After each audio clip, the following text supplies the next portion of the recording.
Hello and welcome to Edesi's first panel discussion, exploring the links between lean and sustainability, or as we like to say, lean is green. My name is Rhiannon Gibbs. I'm one of the two directors at Edesi, and I'll be hosting today's discussion. So I'd like to start by extending my heartfelt gratitude to our wonderful panel of experts here, spanning that spectrum from lean and sustainability. And in no particular order, I'd like to introduce you to Rose Heathcote, who is Senior Advisor at Thinking People and Senior Lecturer at the University of Buckingham and an expert in the world is lean and green. Gary Cundill, our second expert in the niche of lean and green. Gary also lectures at the University of Buckingham and is an independent advisor and researcher. Gary has a special interest in how companies can be better governed to enhance their environmental and social impacts. I've got Nick Reilly. Nick is co-founder and director of a company called Sustainable X, which supports businesses of all sizes and in all sectors to move forward on their sustainability to support their business objectives. I've then got Lorraine Mackin, who has a very impressive consultancy background and is also one of the original founders of our very own Edesi Consulting. She is currently studying an MSc in Sustainability and Business at the University of Leeds and is also a member of the advisory board for Rewired Earth.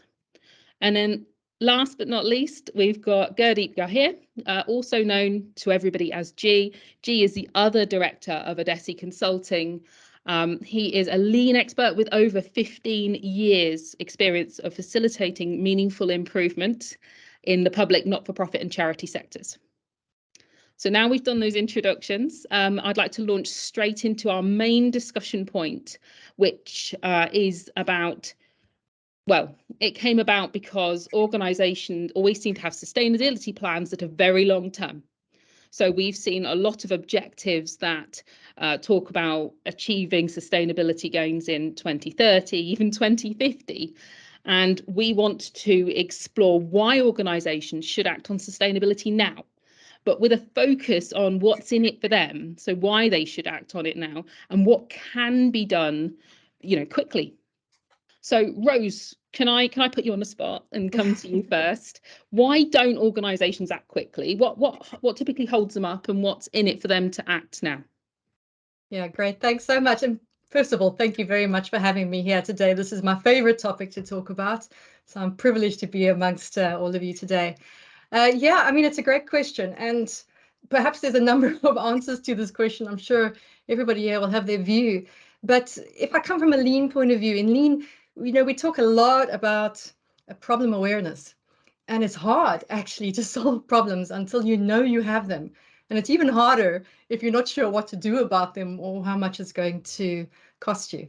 So certainly we have a gap, I think, in knowledge and experience that's potentially holding companies up at all levels.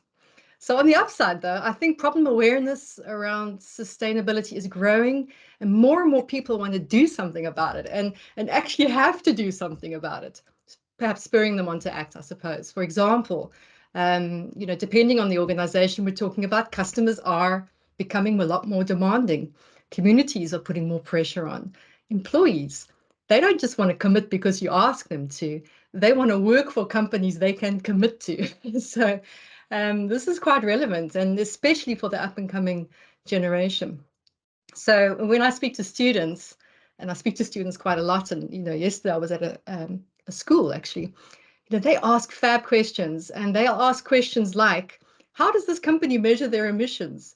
And then you hear the experienced grown-ups in the room asking things like, well, is climate change perhaps just a fad? Is it a smell of the week? So very different perspectives in the same room. So I think young people think differently. They're coming into the workforce, bringing with them values that they bring to the company, but also what they expect from their employers. So my view is there's a lot of things that are actually spurring us on to change. And we need a plan for what is difficult while it is still easy.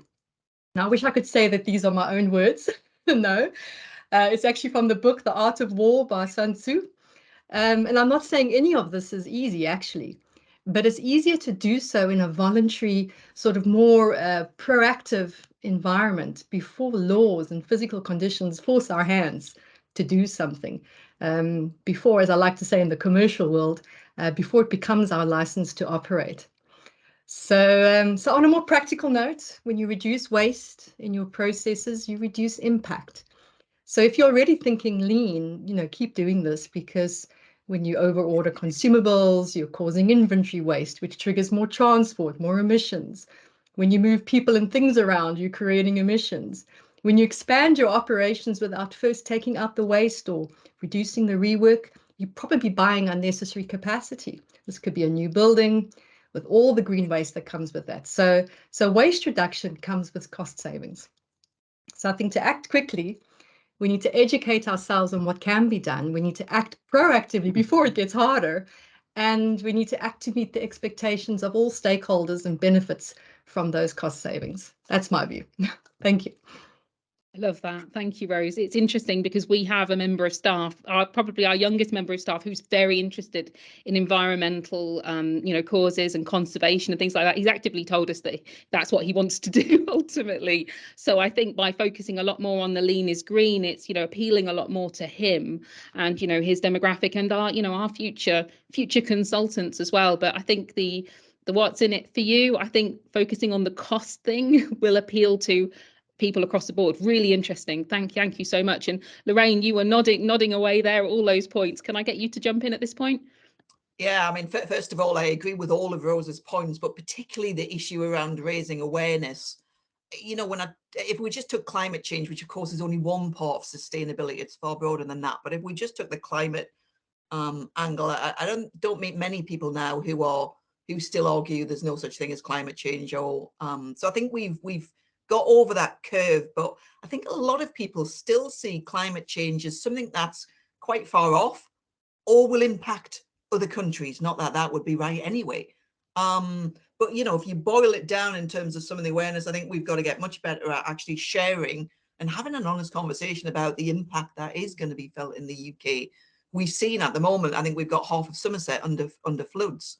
That's about the third time in 10 years. So we're seeing excessive flooding. We saw the extreme heat and temperatures during the summer, huge implications, of course, for some of your clients, particularly those in local government and housing associations. We've got land erosion. Those things are going to impact the UK. Some much worse off. The events we saw in Pakistan this year, absolutely horrific with flooding. So I think we've got to have a better conversation with people, with our people in organisations, with citizens, and obviously with politicians in terms of the genuine impact, particularly of some of the things such as climate change. I think secondly, we've got to frame it in a much more positive way, though. We tend to think of it as things we're going to have to stop doing, and undoubtedly we're going to have to change behaviours. And I'm looking forward to hearing from G with some thoughts around that. But there are huge benefits as well. And I think we've got to get far better at telling that story. And I think great that we've got panels like this, because, with a background of 20 years in lean, you're right, all of that waste, if we just took some of the, whether it's some of the waste out in terms of energy use, reducing energy, reduces carbon, reduces cost, it's a win-win. And I think finding some more of those win-wins and promoting some of the benefits could make a huge difference. Thirdly, I think it is about, having a clear plan of action. We're going back over those 30 years of consulting. How do you eat an elephant bite by bite? Where do you start? And I do think for some organizations and some leaders, it can be overwhelming. Most of the public sector has just come through the toughest period I've known, and I've worked in the public sector for 30 years. We've been through a COVID crisis. We're straight into an energy crisis and a cost of living crisis. So I think actually helping leaders and organizations break it down into bite-sized chunks. And that's why I'm a big fan of the SDGs, Sustainable Development Goals, created by the UN in 2015. All of the UN members signed up to it, because I think it gives us a framework, actually, a framework of assessing where are we strong as an organization, where do we have weaknesses, and a little bit of a plug for Rewired Earth, who are trying to do the largest citizen exercise ever conducted to get citizens' view against the 17 Sustainable Development Goals they've also got a number of huge organizations signed up to using it across their workforce, to ask them, well, where are the priorities? You know, you can't start everything overnight. Where are the priorities of your teams within your organizations? Where are the priorities of your consumers if you're a private sector organization, or citizens if you're a public sector organization? And tremendously excited about giving people that, what we're calling a voice, a choice, and a reason to act. And I think, you know, that's what we need to do, and then translate that into plans. Yeah, fantastic. I love that quote about eating an elephant bite by bite. And Lean's really good at that, isn't it? Because it's not about those massive step changes. It's about those continuous focus on reduction of waste that makes it very manageable, but we know adds up to a massive impact overall. So really, really love that insight. Thank you so much. Gary, can I get your take on this, please? Yeah, sure. You started by asking, Rose, why companies typically put these goals so far down the track.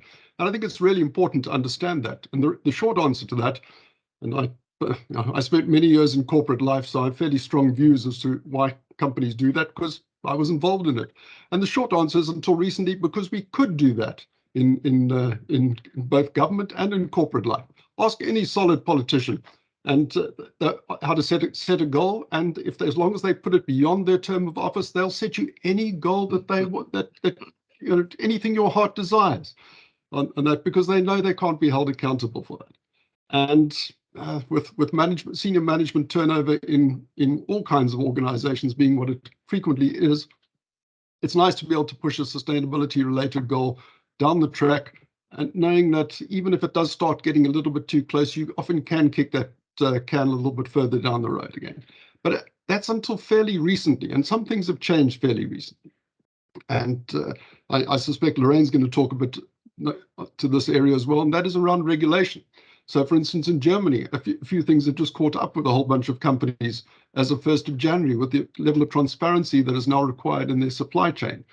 That wasn't a big focus, I would argue, in the country until pretty close to the end of last year. Now there's a level of mild panic in certain boardrooms in terms of legal compliance issues at the moment. So regulation is one thing that's changing. I think awareness, general awareness, really does matter as well, not least because it matters to employees. And certain companies are now finding it harder to attract high caliber employees, not impossible, but harder to attract high caliber employees, because their social and environmental track records are not something you'd like to explain to your young daughter, perhaps one morning before she goes off to school. That.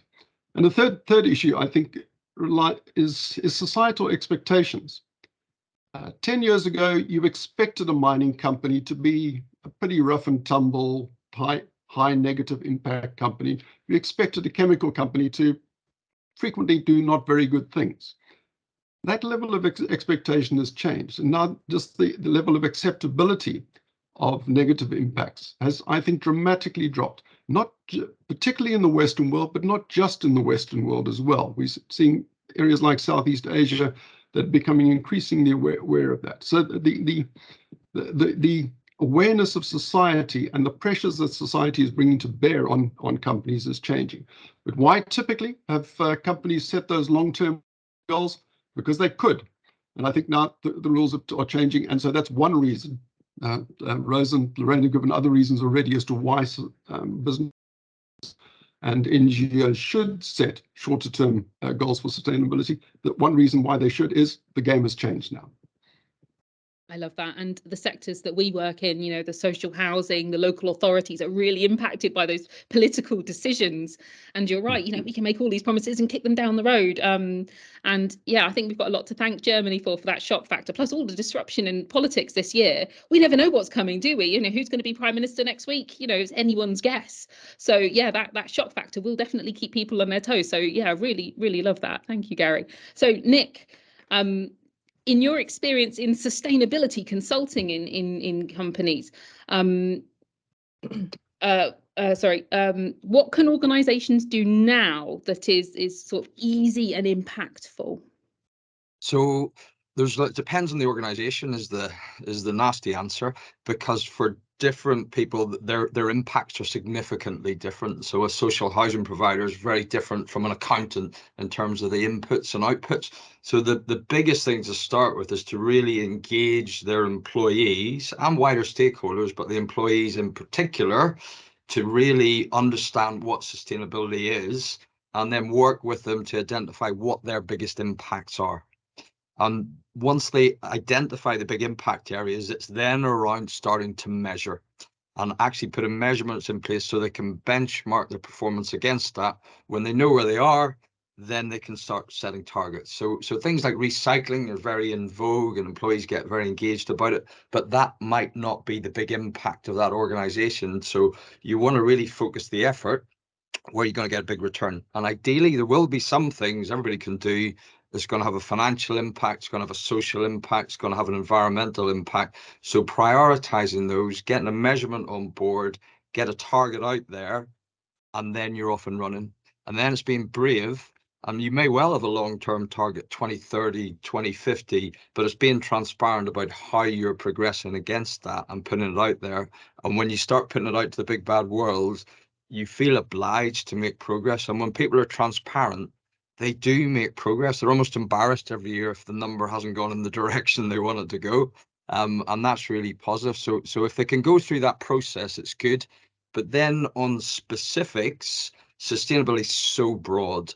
But what's common? Carbon is common throughout. You can't really talk about sustainability and you can't really be a credible corporate citizen if you're not addressing your carbon footprint. So everybody can start measuring their carbon now. Waste, some of the guys have already talked about that. It's a big output for some organizations. Measure it, understand the streams, and that will lead you towards improvement initiatives, often which will save you money. And when you start saving money, that's when your stakeholders start to really sit up and take notice. Hey, this is a lens that can move us forward.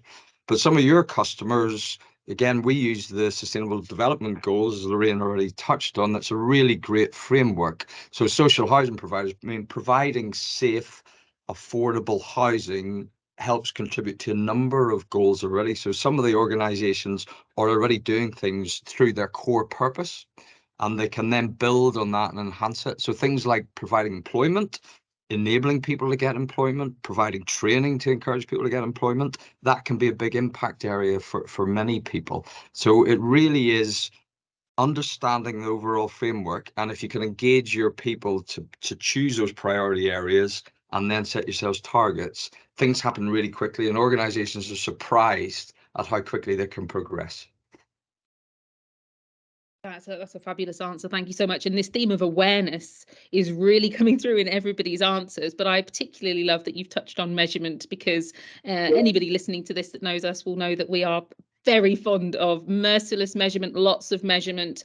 It's absolutely critical to making improvements. So I'll leave this to G then to bring it home. Thanks very much. Thanks. Yeah, really interesting hearing all of you speak, and certainly Rose and Lorraine touching on the lean element. So, I mean, from my experience of the types of organisations certainly that we work with, it tends to boil down to sort of three things, the causes of which are vast, of course, but I think those three things are not knowing what to do, and I think that's this idea of not really having a plan, and it boils back down, I think, ultimately down to this lack of awareness of what it is we're trying to solve, because the big picture stuff like climate change we're accepting now, but how do I affect that, I think, is a slightly different question, particularly in social sort of social sector and social sort of purpose organisations. Then I think there's this element of prioritising other things. Most of certainly the clients that we work with are under immense pressure socially to deliver services often to people who need it. This isn't a consumer world that we work in. This isn't people wanting things. This is people needing things. So I think the pressure on performance, unfortunately, sort of and you know, together with the sort of lack of awareness, just pushes these sorts of agendas this lower and lower. Going back to what Gary said, it's something that can probably wait where other things can't. I think the other one's this perception of cost, I think, which is a personal and corporate thing, actually. I think, yeah, the number, I'm annoyingly vegan, but the number of times I've had people say to me, but it's so expensive to do that. And I think corporately, you know, organizations think exactly the same, that this means lots of expense to do things, new things in new ways, and we'll have to invest in lots and lots of things. But I do think it is a perception. I'm just going back to what Lorraine said, Rose said, particularly around lean and sort of waste removal. I mean, when we look at organizations, actually what we're often talking about is removing things, taking away the unnecessary, if you will, doing things different in smarter ways. So I always think of, I mean, there was an obvious inherent link to what I think what people sort of value now compared to before. So this inherent link between lean and green, hence the title. But I think, you know, lean is focused on adding value to customers. I think that concept of value is changing. It's taking that environmental aspect in more and more, staff and customers as well, and the obvious one of that removal of the unnecessary. So becoming efficient and effective. So efficient, removing that waste, is obviously going to help us do things without having to do as much as we did before. Therefore, you know, hopefully that would mean becoming greener. But also, if we're more effective and doing things right the first time, again, it just means it takes out that additional, that unnecessary work. So I think I always think of becoming green as a byproduct of doing things in a lean way or adopting those lean principles. So it's nearly always going to give you something that's more environmentally positive as opposed to negative. So I think, you know, cost, as I said, I think it's just a perception. I think, you know, we can solve, I think to get people thinking about it now and getting organizations thinking about it now is acknowledging how lean and therefore becoming more environmentally friendly and more sustainable can actually be the answer to a lot of the crises they're facing at the moment. And you know, it's that inherent link. I don't think they need to separate it. I don't think they need to say, I'm either doing this or doing that. I think they need to understand, by doing this, I will achieve this, this, this, this, and this. So I think it's all of those things combined. And I think that's where they're lacking. I think they just see lots of different strands of work, but they isolate them as independent strands of work, and nothing really ties them together. That, you know, and I think that's where they see it as lots and lots of different things and lots of different projects to embark on usually. Whereas actually, and certainly I know Rhiannon has, and people that we've worked with, it's, well, let's do this one good thing, and lo and behold, it achieves lots of other good things as a result. Brilliant. Thank you so much. That's brilliant. And for anybody listening or watching this, I just want to give a plug to everybody on here's LinkedIn accounts, because you will find lots of really interesting articles and resources shared. And of course, things like the Sustainable X website, where you can also get a lot of really interesting information. But let's move on to our second question then. So these questions now have come in from people that follow our social accounts. And actually the questions represent the health sector, the local authorities, and the charity housing world as well. So the second question is around regulation. So what regulation changes do you think are needed to help achieve those climate milestones? So things like net zero targets. I'm going to ask Lorraine to start us off with this one, if that's okay. Yeah, thanks for that. And I agree with Gary. I think the regulatory framework and environment is becoming, well, in my opinion, a lot more positive because it's toughening up. Obviously, not everyone will agree with that. I think let's start with the biggest picture if we take it from a UK angle. And I think it's something that's often underreported, but the Climate Act was an act of law. Someone took the government to the High Court last June to say they were actually not fulfilling their climate strategy and policy and didn't have enough detail around with it, and they were found by the High Court not to have done that. They were going to appeal, but they decided, probably a little bit busy during the summer with other political issues, and they decided to quietly drop that in October. So I think it is important to remind people that this is an actual act, and there's a legal requirement on that. Underneath that, National Audit Office reported on progress across government and public services, and most people on this call will know that that's the majority of 90% of my career I've spent in government, working as a senior civil servant and then as a consultant for 20 odd years. I do think there's a responsibility for government and public services to lead the way on this as well. And the key thing from the NAO report was that we still haven't got a common framework for measuring carbon, and picking up on all the previous points. If you can't measure it, you can't manage it. If we've got different standards or different ways of doing that across the public sector, it will just stop people being able to share what's undoubtedly some great best practice going on. When it comes to regulation, whatever your views on Brexit, and I'm not going to open that up, but if it enables us to set some of our own legislation or regulation a bit more freely, then the exercise to review legislation and regulation, there's never been a better chance for all government departments to start reviewing that regulation and legislation in light of sustainability. I'm with G. Too often we see it as something separate. We've got to embed it in strategy, and for that, obviously for government, that is in its legislative programme. I think there are some big pieces or big sectors that are really relevant for your clients. I mean, housing is the main one. Clearly, we've got a stock of housing that is very old, very energy inefficient. There's going to have to be a lot of retrofitting going on. And some of the regulation and legislation we've seen there has been great. I happen to own a number of rental properties, and I know that come 2024, 2025, regulations are going to change, so I can plan ahead. If I'm doing a refurbishment, I can make sure they're embedded early in any refurbishment. So I think, looking at what regulation is really going to drive behaviour, or where have we had a voluntary framework in place for a long time and it just hasn't really delivered the outcomes it needs to. So really looking at that, the regulation we've got at the moment, looking at where there's gaps and taking action. Transport's a huge area. 29% of the carbon emissions in the UK in a 2019 review come from the transport sector. It's where I do most of my consulting work.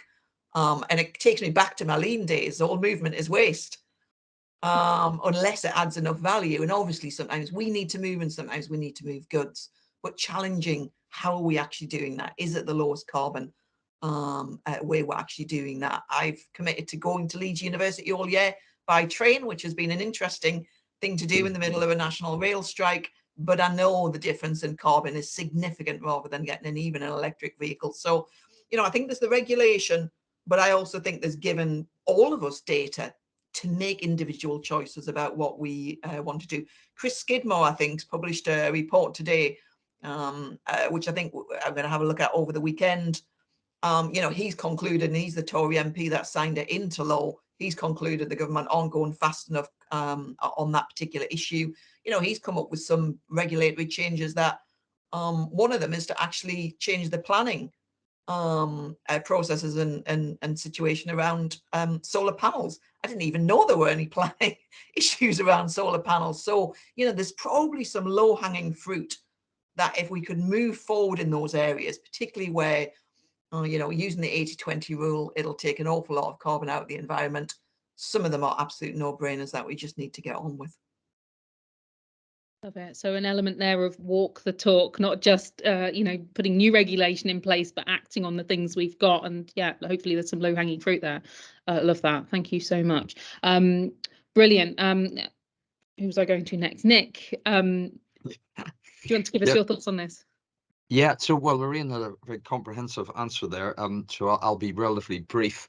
But a carbon tax, I think, until there's a financial value on carbon, there will be a lot of laggards. If we start to put financial value on this, I think you'll see change happen an awful lot quicker. It would be a big deal, but I think it has to happen at some stage if we're going to hit the 2050 targets that are law, as Lorraine mentioned. The other one would be actually mandatory carbon reporting in your accounts.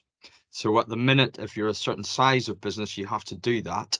But actually, that could be extended to every organization. And that just forces everybody to become aware of what their footprint is. And back to the measuring piece, if we make people measure it, more people will take action if they understand where their big output areas are. Controversially, ultra low emissions zone. Some people may hate it, but actually, it's a great thing from an environmental perspective and from driving and encouraging innovation, particularly in the transport place. Could that be rolled out across all UK cities? And that would again have a major impact. When you look at where the major carbon footprint of the UK is, it's focused around cities, and that would have a big impact if that's about a third of our emissions. And then Lorraine touched on it again, just default approval for renewable installation, I think would be a great thing. Right now, there's a lot of controversy and a lot of people don't want it in their backyard, but they don't want a nuclear power station either. Other people have it in their backyard. We've all got to accept that we need a distributed energy infrastructure, and we've got to allow that to happen in some shape or form. And the final one would just be potentially tax relief. You had R&D tax relief.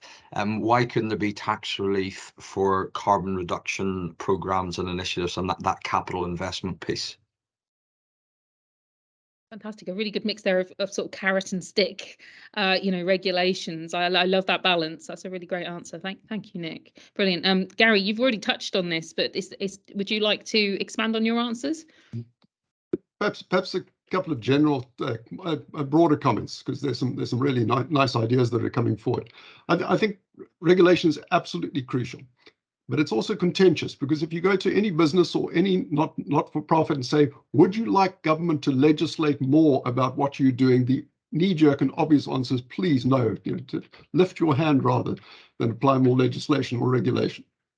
But I think there's several things that are crucial in the way that such legislation and regulations are drawn up and how they're implemented. The first is a level of predictability, and Lorraine's already touched on that. If you know what's coming down the track in 3 years' time, you can budget and plan for that. That's crucial. The second is trying to keep playing fields as level as possible, and in terms, and that's not such a big issue for the not-for-profit sector, but it's a crucial issue for the for-profit sector. And I think Brexit, for instance, is creating some challenges in that area. If you've got legislation that is very different in different countries, it creates all kinds of issues. Just look at tax legislation is the classic issue there. So trying to take issues of competition to account, I think, is absolutely crucial for the regulators. An additional issue is practicality, and that is, and this is something that can be hidden behind. Gio's already talked about the fact there's a natural reaction to say sustainability issues entail additional costs. And yeah, regulation is going to at least change the allocation of a whole bunch of costs. There's no question about that. But if the regulation is practical, if it's implementable in terms of reasonable timeframes, if funding can be obtained, and I'm not just saying taxpayer funding must be provided. We all know that is not a bottomless well of resources, but that things are structured in such a way funding can be obtained from whatever structures over a reasonable period of time. So practicality, I think, is really important. And I think the third aspect that really matters, and it goes to regulations credibility, and that is it enforceable and will it be enforced? Too many countries, I would suggest, have put together some really nice legislation, but the legislators were operating cloud cuckoo land without the ability and without putting the structures in place to actually enforce it. That then does all kinds of terrible things, creating two-tier economies and all kinds of misbehavior that occurs just below the level of transparency. So those three issues, I think, really matter when regulators are putting together what is a really important, I would argue, the most important way to drive change, I think, at national and transnational level. Really interesting to watch then what happens in Germany, because of course they didn't have that predictability. It suddenly sort of got dropped on, and yeah, I think that will tell us a bit about, how they can enforce it as well. So not that I'm suggesting we wait for a 5-year study in that area, but it'll be certainly interesting to watch. Thank you so much. Rose, can I come to you? Yeah, sure. I think I just want to echo quite a bit of what Nick has already said and then just build on that a bit, because we are seeing more and more in the commercial space. For instance, the pressure is on companies to report their impact and how they plan to change their underlying business models. And of course, as you mentioned, for certain size companies, this is regulated. They get lashed in the media if they greenwash or they don't follow through on this. So once they put it down in writing, they need to do something about it.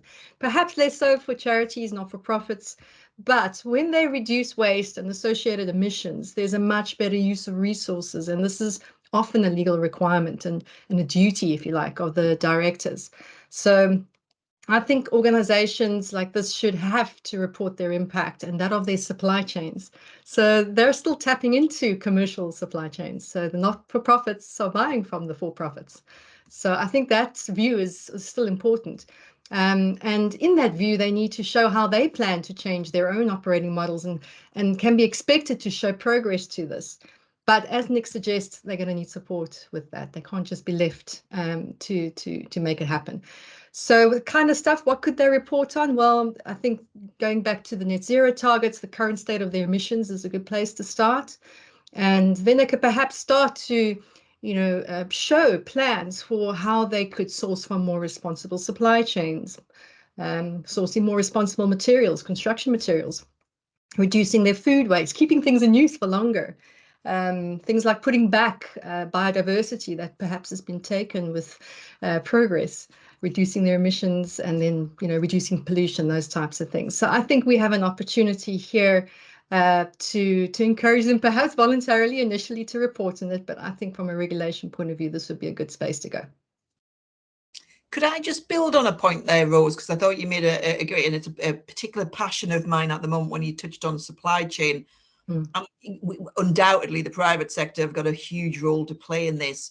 But if you think, 40% of GDP in most countries come through public services, public spending, government spending, they're sat on top of huge supply chains. You think of the NHS, you think of the Ministry of Defence, you think of all the local authorities, they can have a significant impact. And, one of the passions of mine that we're pushing forward quite strongly with Rewired Earth, and also possibly a subject for my dissertation still to be decided, is how do we embed sustainability into the procurement processes of big government departments and local authorities? Because I think, and they've done a lot of great stuff already, of course, on things like modern slavery, but I think if we could embed that, I know in the US, they've just legislated for that to actually embed. It's more around carbon rather than the broader sustainability piece, but they've just legislated for that through government spending. I think it was £500 billion where the government spending was going to have built in that the procurement of those services would have some carbon reporting, carbon reduction requirements. So I think that to me is a very exciting area that could make a huge difference. Absolutely. Just to add that, Lorraine, so we have a number of clients who bid for public sector work, and when the contract value is over that £5 million, they're obliged to include in their tender a carbon reduction plan. So that is effectively causing these organisations to take action. So it's a good example of the regulation working. Fantastic. I didn't know about that limit, because I was just thinking about what you said about modern slavery and supply chains. Obviously, we are a supplier to those sectors, and we're often asked in tenders about modern slavery. We're often asked about social impact that we will have. But I've not, and I'm pretty sure G's going to say the same, I've never responded to a question about sustainability. Just once. Okay, interestingly, yeah, but we've never responded to those questions, and we're not going in for £5 million projects, unfortunately, although we would consider. But still no questions about sustainability, and I'd love to be able to answer one of those, frankly. G, bring us home with this. Yeah, so maybe slightly controversial, but I do think regulation is important, and I particularly like the idea of making regulation and turning it into something practical that people can do. But the issue for me with regulation is that much like compliance, much like law, is that it tends to be a push. And And while that can set hairs racing and it can get people sort of thinking about it more, what often happens, and I think Gary just touched on it slightly, is that because it's a push, that the immediate response isn't always, yes, great, we'll do what you're telling us to do and we'll do it in the right way. It's often, how can we tick the box but do the absolute minimum to tick that box? And often it's the misbehaviours that aren't always caught. I mean, we work with enough different sectors and clients to know there's a lot of tick box exercises going on. There's lots of manipulation of information. Not manipulation is probably the wrong word, but moving around of information and data and extracting bits and pieces to make it look as if we're doing well, often just to meet those regulatory requirements. And I think that's where the failing is. So I think it's going to be up to the organisation to truly accept and desire that movement, the want to be more sustainable. And I think how can we help that? And I think some of the practical things that you guys have mentioned are great, and I think they are a push in the right way. I think one of the big things around that you talked about around measurement is, again, 100%. As long as it's merciless, as long as it hasn't got that little, we block out the ways to say, well, you can remove this and you can remove that and you can do that, and we don't throw in a silly target that says you've got to be 5% this by next year and 5% that next year. I think what we want to see is people just continuously getting better and better, going back to sort of the sort of lean principle in that respect. I think regulation is, I think, the starting point, and a must to some degree, but I would hope that after some time that the need for the regulation almost dissipates because people are bought into it. They want to do it now, as opposed to, it's a bit like the building safety regulations. You think, well, why would we need a regulation to make you want to make people safe at home?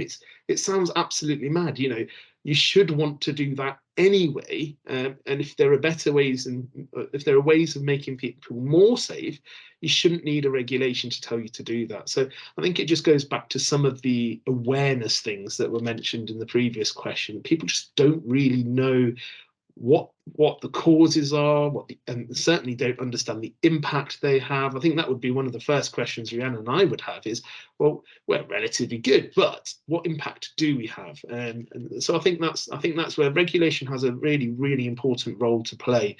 But I think it's the sort of nooks and crannies and the practical elements that I think for me is where we need to help people and engage them and involve them in developing those standards, developing those measures, developing those ways in which we can go about changing, really. Brilliant. And that's a really good lead into the next question, which is about behaviour changes. If we have, regulation, or we know what we're supposed to do, or people make decisions in their organisations about sustainability, what's the best route to changing the behaviours linked to those decisions? Now, Lean has a lot to say on changing behaviours in organisations. So, Gary, can I start with your thoughts on this, please? Yes, it's a huge topic. So just one or two aspects to pick up on. Yeah, Lean has a lot to say on that, and I think, to my mind, the crucial aspect is Lean always requires you to understand where you are. So what is the current behavior within the organization or within the boundaries that you're currently playing with? And so try and get to grips with that. Now, when it comes to sustainability, behaviors in organizations are not quite so easy to work out, I would suggest, because people, if you ask someone, do you care about the environment? Most people these days are going to say yes. And if you look at their garbage disposal area, you might see that it comes up with a slightly different answer, of course. So diagnosing what the behavior actually is and what the belief systems that underlie that behavior is a little bit trickier than what might first seem to be the case. But the second thing is where you're trying to get to is another crucial thing that Lean brings in. And I would suggest that when it comes to behavior specifically, we're not often very clear on that. If you go to a lot of organizations that have set sustainability targets, whether they have taken the the managerially sensible route and put them at 2172 or whenever they're going to be dead by and don't have to implement them. But very few of those are actually focused on organizational behavior, and certainly not on individual behavior as such. They tend to be based often on policy issues and on, I did like that idea of the merciless metrics that you refer to. I hope I can use that somewhere else as well. But in terms of behavior, we're not usually that clear. Whereas lean requires you to be very clear in your thinking as to where you're trying to get to. So firstly, know exactly what your current starting point is. And secondly, be crystal clear what you're trying to get to. And thirdly, link to that and how to know when you get there. How will I know that I've actually made those changes to behavior? I could carry on for the next 26.25 minutes, but I think I should pass it back to you, Rhiannon, at that point. Yeah, I love that point. And you're right, it's the little nuances about how people behave. Just a really quick story, because most people watching this will be aware of one of our other founders, Philippe, and obviously Lorraine knows Philippe, and Jean knows Philippe. He passed the business over to us. We once went into a pitch for a transformation program in housing, and we walked in and they talked about behavioural change and adherence to processes, and he said, well, I can tell you now your people don't follow your processes and procedures. And they just looked stunned and they went, and how? And he said, well, we walked past your recycling area and they can't even follow those basic instructions. And it was one of those moments where you had to do something. So I laughed nervously. And upshot is we didn't win the work, unfortunately. But yes, it's the nuances in behaviours. If they can't follow those instructions, how can they follow the bigger things? And then why would they follow guidelines around sustainability? And virtual working and things makes it even harder to follow up and confirm behaviours and do things like that, doesn't it? So yeah, really love that response. Thank you so much. Sorry, I muted myself too soon. Rose, can I get your take, please? Yeah, sure. That was a great story. It reminded me of another story, because a lot of the lean thinking comes out of the Toyota production system, or some people call it the thinking people system. And there's a Toyota law which gives the story of the Toyota executive that went to visit a supplier to help them to establish what some of their problems were and to give support. And he asked to use the bathroom, the toilet, and they showed him where to go. He used the bathroom, came out and said, I'm leaving. And the reason he gave was because if you cannot even keep your toilets clean, you are not ready for the Toyota production system. And off he went. So sometimes the clues really are in the more basic things, giving a sense of what bigger things can be tackled or not. So behaviors, I think, of course, behaviors is a tough one. And perhaps in the last week, 3 times or so, I've heard it's a mindset thing. With the right mindset, the behaviors, without the right mindset, the behaviors just don't cut the mustard.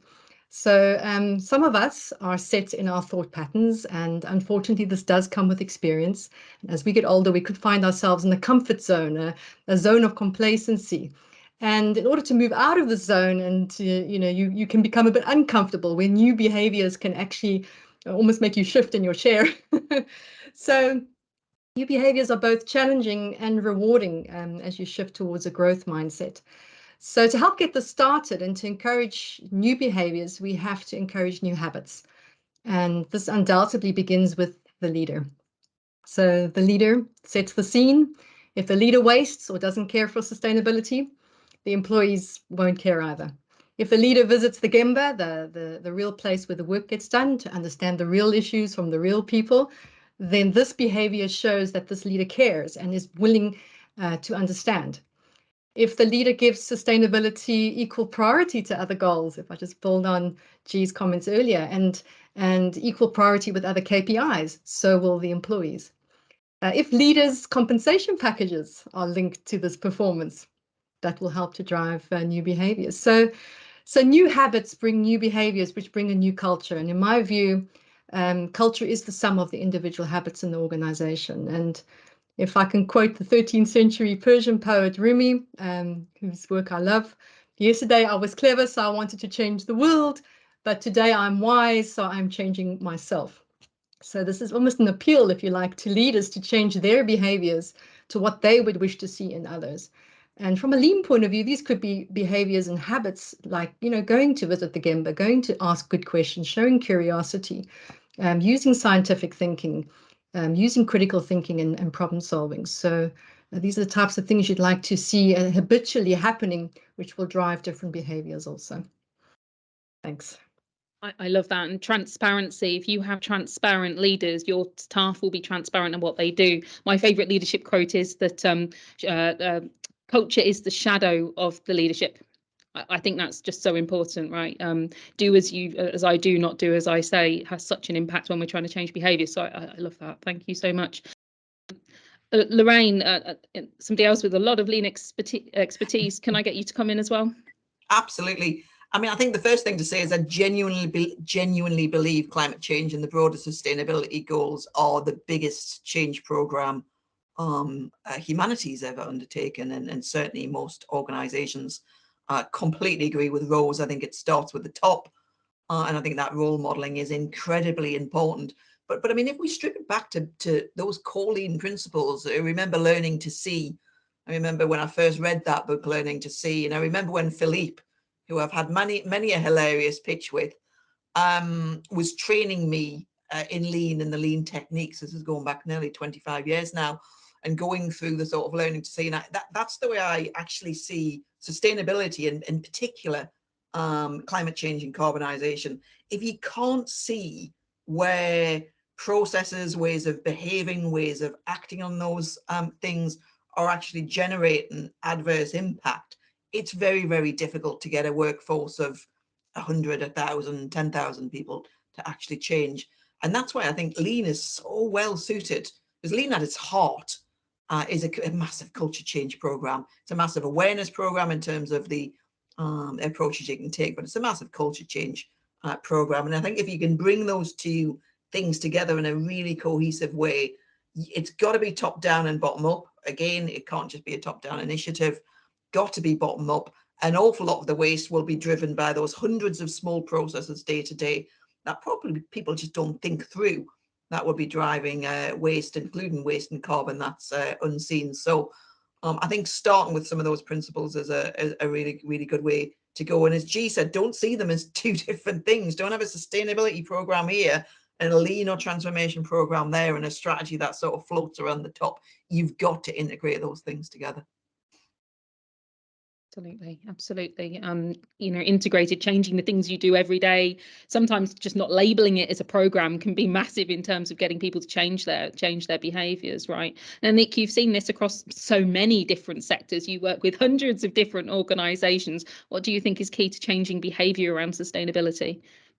Well, the big thing that most successful programs we see, they've got a really strong business case or why that sits behind it. And the leadership thing is really important. And we often find in some organizations, there's 2 or 3 leaders who really want to do it, but some of their board are quite cynical. Some of their stakeholders and even investors aren't too interested because they can't see the return from it. So really making it tangible, we are doing this because our funding is going to depend on it. We won't have any customers if we don't do this. We won't be able to attract employees. And there are metrics behind these core business pieces. And again, this brings us back to the whole measurement piece. So when you've got your big why, you've got something to measure to see if you're achieving what your purpose is. Is your employee retention going up? Is your customer retention going up? Are you attracting more new customers? So they've got core business metrics that sit behind it. Then your sustainability objectives, they're not exactly as you've just described, they're not seen as sustainability objectives. These are business objectives. It's business as usual, and therefore they should cascade into departmental goals and individual goals. So if in your appraisal, you may well have things that you're expected to achieve that are very much on the sustainability agenda, you mightn't even know. Doesn't matter if that's heading you towards that. So it's really pulling it together and saying that this is all just good business. The sustainability lens is a different way to look at it, but it's good business at the end of the day. And we always say productivity is the secret sauce of sustainability, and lean is such a big part of it that yeah, you'd be daft not to, wouldn't you? I'm sure we are all converted, but that's where it sits. And then the other thing in terms of the behavioural change that some of our clients are great at, and it really moves things on quickly, is where they recognize those good behaviors and positive behaviors and call it out. There may be a reward associated with it, but it's actually just recognizing it and celebrating it and promoting it. And those social norms, changing those social norms and seeing that things are really genuinely valued, that tends to be where people see quick wins, and these things then become a rolling stone that gathers momentum. Love that. It's such an important point, this thing about integration. It's come up in all your answers. And I think sometimes the labeling we apply to these things can be really helpful. And I think that's why organisations segmented off. They've got a lean transformation here, sustainability agendas. But you're right, Nick, it's all just good business. And tying that together is so critical. G, I'm always coming to you last, sorry, mate. Can I have your thoughts? Yeah, I mean, it somewhat summarises what people have said. And, you know, I know we've had this conversation lots of times, Rhiannon, but we always see culture as the things that people do while no one's watching. And that's your real culture, not the thing that you see on the surface when you've got the auditors around looking at what you're doing, or your boss sitting behind you. But for me, I think development of a culture, yes, you have to design your culture, going back to what Gary said. So understanding where you're at now and where you want to be is really important. But to drive the change, we get told culture change is really hard, and we say, well, it's difficult, but it's relatively simple. If we can get people doing different things, we can change their behaviours, almost to some degree force them to change their behaviours, then we can change their thinking, and then we can change their attitude.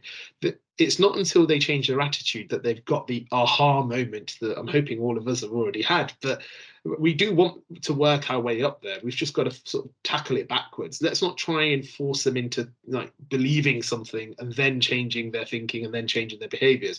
If we tackle it the other way, then, you know, let's get them doing things in different ways, and then we can slowly, so almost like Rose said, it's building those habits. And how do we do that? You've touched on it, Nick, just then. Is, well, first thing is benefits. It's somewhat what's in it for me. How does this benefit me? How does this benefit, you know, the organisation or where I work, my job, or whatever it might be? I think that's really important. So when we have successes, celebrating those successes down to the person and saying this person did this, whether it's in their personal life or at work, I don't think it really matters. Just the notion of what they're doing being a good thing. The other thing is around value, and I think a person's values, and I think that's really built through the impact of what you've achieved is then going on to have. And I don't think people make the link particularly well. You know, am I going to be celebrated for putting something in the recycling bin? No, I'm not. But if I know the impact that that has, and that's reported back to me, and I understand that we've achieved this, you know, as an organization or as a sector, then I can start feeling like I'm part of that. You know, the good old NASA, I put, you know, the janitor who said I put someone on the moon. I think you need to feel part of something bigger, but in order to do that, I think you need to understand the impact. Most of the people I work with, frontline staff particularly, when I ask what is it that you want, you know, that you want from this job, most of them at the moment are saying, I want to have an impact, whether it's in the role or societal, doesn't really matter, but it's what they achieve that's really important. So I think showing them what they achieve is really key. And something I think Gary said at the start really is, I think you have to be really clear about where we're heading to and the why we're heading there. Most, you know, transformation programs are pretty bad at doing that. They set up this big plan of this is the activity we're going to do, and someone will say, so why are we doing this? And no one has a proper answer for it. So again, whether it's you brand it sustainability, or you just brand it, you know, getting better at what we do or becoming the best we can, it doesn't really matter. But having that clear picture and working it back in actions, I think, you know, I always say, let's start with where we want to end up and let's work our way backwards and create those actions that way around, rather than saying let's do loads of stuff because other people are doing loads of stuff. And unfortunately, I think the public sector, the sectors where the pressure's really on financially, from the social lens, is the pressure's really on. It's too easy to say they're doing that, so we'll do that, and then we'll we'll transform what we're doing and say we're doing it because of. So, you know, for example, everyone's doing a digital transformation. We'll do it. You know, it means automation, etc. Oh, sustainability. Well, that means we'll automate loads of things and it will reduce waste, etc., etc. You're almost doing it for the wrong reasons. I think, you know, just sometimes flipping these things on their head. I really like the sort of bottom up and top down. I 100% believe any sort of culture change has to be both. Has to be the leader showing people and role modeling the behaviors and the you know, while people are looking and when people aren't looking, and sort of becoming the culture that they want to see in the rest of the organization, and then everyone following suit, I suppose. Fantastic, thank you so much. We've got time for one more question, and I am very much ashamed to admit that I had to Google this one. So the question is sustainability, circular economy, which is the best way forward? So Nick, can I ask you to kick us off with this one? But can you start by explaining that question, just for anyone that was a little bit uncertain like I was? Thank you. Yeah, well, fortunately, you don't have to choose. So circularity is part of sustainability and very much plays to the lean agenda again. So if I just define circularity, and you might have come across the Ellen MacArthur Foundation, which is really focused on the circular economy. And they've got a really lovely definition of it, which I'll just read to you. So eliminate waste, this is circular economy, eliminate waste and pollution, circulate product materials, and a key point in there is at their highest value, and then regenerate nature. And if we just choose housing as an example to kind of bring circularity to life, when you have a plot of land and you have a house on it, you live in it, you get a family, you need to get to a bigger house. You don't demolish your house and build a bigger house on the same site. You sell your house, or if you're renting, you rent a different house and you buy a new property. So you move on. You don't lose the value of that house. That would be madness, right? But within your house, you might have a TV and you use that TV for a period of time. And actually the latest, greatest new TV comes along. You think no one else wants your TV. You throw it out. It potentially goes to landfill. In a circular economy, you wouldn't throw it out. Ideally, you would pass it on to someone, so it's still used at its maximum value and you're extending the life of that. If you can't do that, you would like that TV to be recycled and broke down so its component parts could be used for something else. Even then, within the property, again, your windows might run out of steam and the seals might go and very leaky and your house has become inefficient from an energy perspective. Well, those windows now, I'm almost certain, if it's a PVC window, that will go for recycling. The PVC will be ground down, turned into bits, used for new PVC, and the glass will be recycled. So that's a perfect circular use, and nature's great at this. So the circular economy is really copying nature. Anything in nature, it grows, it breaks down, goes back to the earth, and the nutrients get reused. So anything we use as organizations, when we're finished with it, we ideally try and keep its value high and reuse it.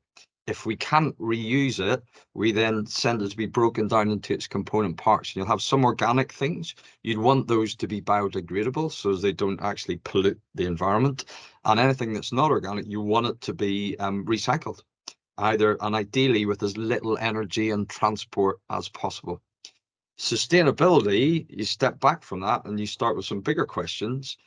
Do we need to use it in the first place? Can we reduce? Before we get to this whole circular piece, can we balance the demand? Can we use less natural materials in the first place? Can we use circular inputs? So this is very much integrated and part of it, but sustainability is broader and it's covering way more than just the resource management. Resource management is a big element of sustainability, but it's just one bit. There's the social impacts, there's the governance, there's the economic impact. So it's just that much broader. So if you had to start somewhere, I would start again almost where we started from with sustainability. What are your big impact areas? If you don't use a lot of materials and consume a lot of things and generate a lot of waste, then the circular economy is probably not going to be that big a deal for you. But if you do, it's a really nice way of considering and addressing those lean issues. But by the same token, a lean program will probably encourage you to treat things in a sort of circular way anyway. So all these things are complementary would be the conclusion. I love that. And can I just say, you need to upload that answer to Google, because I didn't get anything that clear when I Googled it. I even looked up the specific question and got things that were frankly confusing. So that I've learned a lot from that. Thank you so much, Nick. Rose, I mean, Nick's already explained that it's sort of a subsection, but can I get your take on circular economy and sustainability? Yeah, sure. And I think Nick actually positioned circular really nicely there. So thanks for that, Nick. I enjoyed it. I often say that sustainability is really a big word. It's one of the slides I always use because it encompasses so much. It encompasses, on the one hand, the caring for the environment. And if I go back to donut economics or SDGs, whichever you want to look at, not overshooting any of our fragile planetary boundaries. But it's also about building those social foundations, such as giving people sort of everyday stability in their lives, income, food, shelter, safety, a political voice was mentioned earlier, equality. All these are essentials for life. So that's how I see sustainability. It is rather a large word with quite a lot that you need to ask yourselves to try and understand which problems to solve. So I see circular as one such strategy to facilitate sustainability, but it's a really powerful one, which actually could be coupled with other strategies. But in my view, this does drive the reduction of environmental impact, but it also helps to create a stable environment for people to live and thrive in. If we overshoot the boundaries of pollution and climate change affecting our food systems, for example, and of course we're shaking up people's, basic stability and their basic needs for life. So I see it as a very powerful strategy for sustainability. And Nick gave us some great practical examples, and we can start asking these questions. What if all the goods we make or use or buy, became the resources for tomorrow? What if we could cycle things back into processes and use them over and over again? What if we put back more than we're actually taking out from nature? Getting a bit of an eco-equilibrium going, if you like. And what if we find ways, practical ways, to decouple our organization's growth and activities from planetary impact? It's a really important question, I think, for any business to ask themselves is, what are the planetary impacts? Which activities in our organization are hitting on that? So certainly going circular can help with some pretty big ticket items. Looking at the big picture of climate change, biodiversity loss, landfill, ocean acidification or degradation, the freshwater, the freshwater withdrawals, energy, deforestation, pollution. This all benefits from using our resources better and in a way that regenerates. So I think circular should be on everyone's mind. That's my view. And G, I think that's a discussion point for our next All Company Day, probably. Lorraine, do you want to come in on circular economy and sustainability? Yeah, I mean, just picking up on circular economy, I thought Nick and Rose give excellent examples. I like to boil things down to sort of simple principles, and I think we have the 7 wastes through Lean. I can still remember them even 20 years later. And on circularity, I came across reduce, reuse, recycle, and refurbish, actually, which is obviously there's an overlap between the 3. So the 4 R's might be the thing that complements the 7 wastes. And I think, yeah, it's a smaller subset, but a critical subset in terms of sustainability. I talked about the eating the elephant bite by bite before.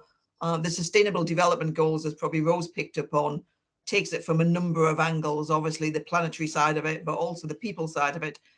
And I do think there are some big questions there in terms of, one of the Sustainable Development Goals is fair work. And I do think thinking through, the phasing and balancing of some of those things, there's a body of thought going on at the moment that some of the SDGs can compete with each other in the real world. I don't see it as competition, but I do think there's some sort of thinking about the impact of some of the decisions we have to make. And that's why I like it as a framework, because it starts that conversation. I was reviewing, I've got an exam next week on sustainability, first one in 20 years. So, but I was reviewing a little bit on donut economics as well by Kate Raworth, and what she was saying is the city of Amsterdam have actually started to set their entire strategy around it, and of course circular economy being right in the middle of that. So we are seeing it being applied at a city and region-wide level, and I think that's where it starts to get really, really exciting.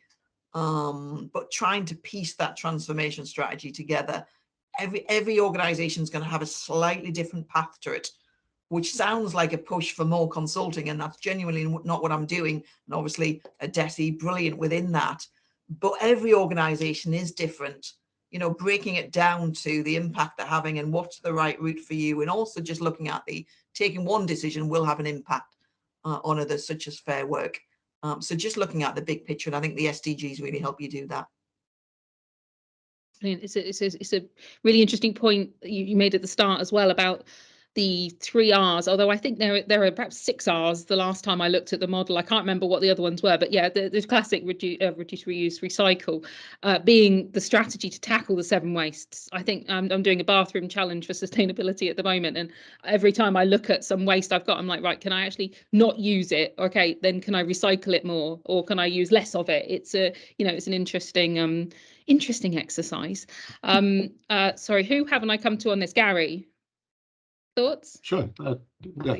Well, sustainability's got to be the overarching goal, if you like, because if you just think about it, if you're running an organization or living a life that is not sustainable, what are you actually saying?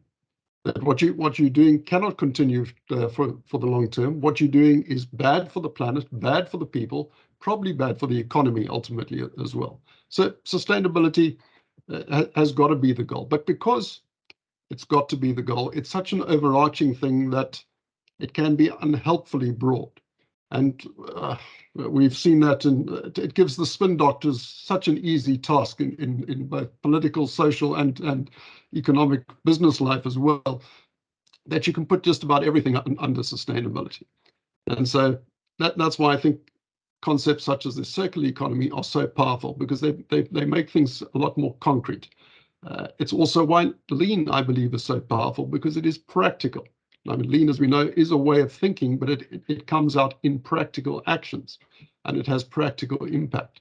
So certainly sustainability in all 3 of its main components, economic, societal, or social, and environmental, absolutely, that's got to be what we hopefully all aiming towards, and that perspective.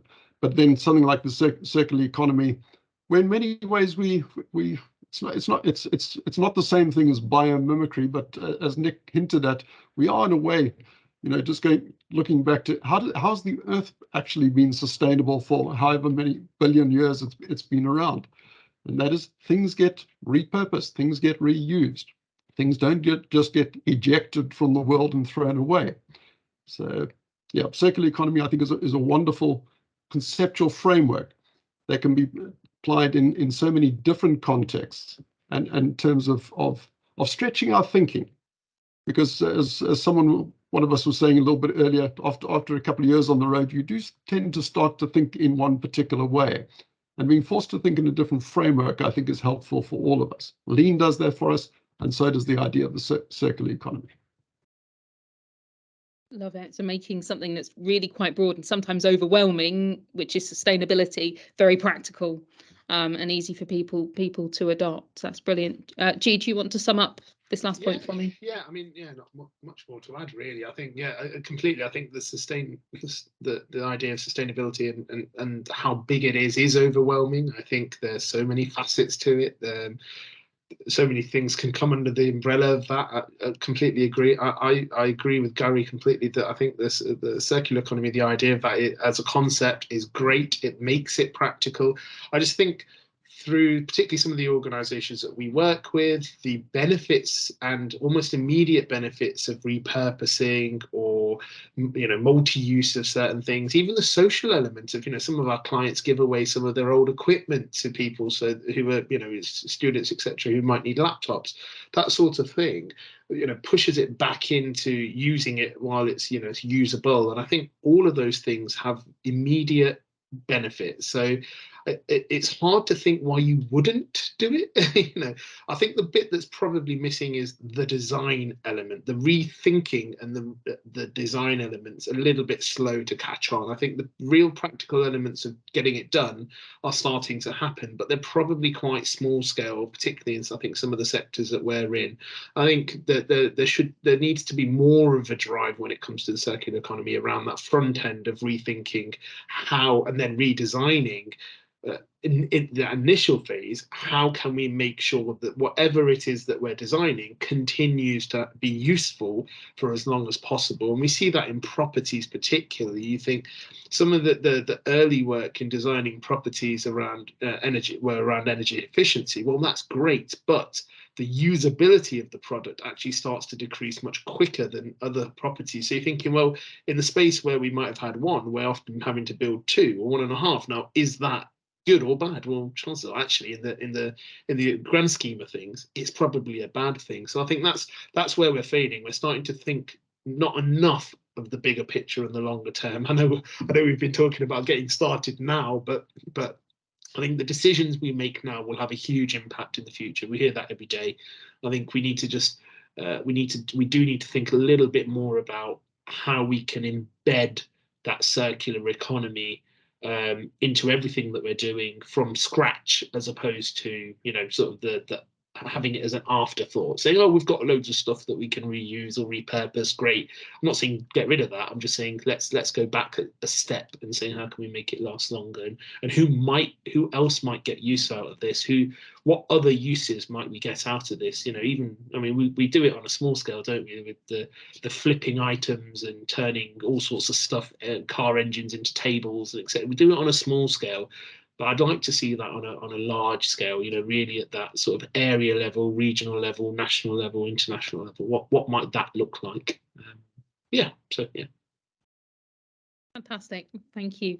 So actually, I can't believe we've actually come in on time, but that's all we do have time for. There's at least one more question, potentially a couple more that have come in that our lovely panel here has very kindly said they'll respond to in written form. So we will push out the answer to that question, which was around strategies. I think there was a few hints to the answer in this discussion, but we'll just get clarity on that. But I'd just like to finish by saying a massive thank you to the 5 of you for joining us for this Lean is Green discussion. I've learnt lots. Hopefully everybody listening to this has found it useful, and I want to wish everybody a very happy and sustainable 2023.